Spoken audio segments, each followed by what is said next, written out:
Hello, and thank you for listening.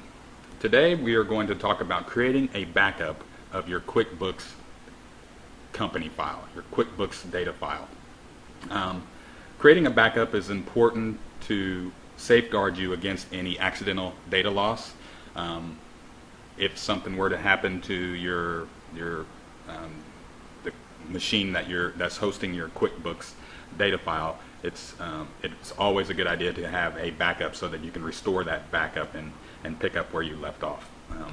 To create a backup, you simply go to File, Backup Company, and then create a local backup. From here, you have a couple options. You can do an online backup, which is a QuickBooks fee-based service, and you can learn more about that by clicking on the Try Now and Learn More. But today, we're just going to create a local backup. And a local backup will save a backup copy of your QuickBooks data file to an external device such as a USB or CD. If you click on the options here, here is where you define where the file will be saved. I have it saved to my desktop, but like I said, because I don't have an external hard drive attached, but you typically do not want to save your backup on the same machine that you are using. You want to have an external backup stored so that you can retrieve it in the event of accidental loss to the current machine. So that's where you define that. Like I said, I'm just going to save this one to the desktop. This option here will, when naming the backup file, it will add the date and time of the backup. And that is recommended, so that way it can help you with versioning, and so you know which backup copy is which. And here's the number of backups copied to the specific folder.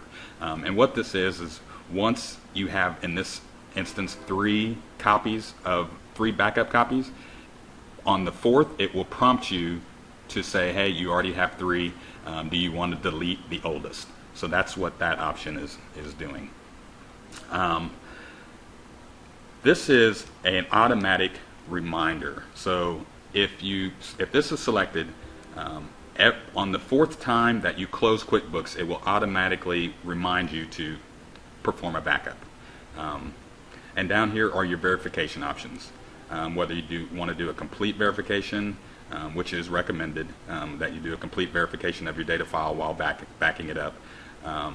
A quick verification or no verification at all. No verification at all is probably not recommended since it is your backup. You want to make sure that the file is that there's no corruption in the file. So complete verification.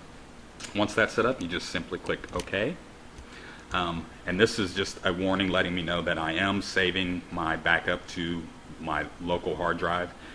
And like I stated previously, you typically do not want to do that. You want to have an external device, but I don't have one attached, so we're going to say go ahead and use this location. Once your options are set, you just simply click Next. And then from here, you can either save a backup now, save it now, and schedule future backups, or only schedule future backups. I'm just going to show you how to schedule a future backup. So from here, you have this backup automatically option. So save a backup copy automatically when I close my company file on the third time. So on the third time that you close your company file, this option will automatically back up the company file. Here are the same options that we previously viewed. So we'll just cancel. We've already set those up. And right here is where you can set up a schedule. You simply click New,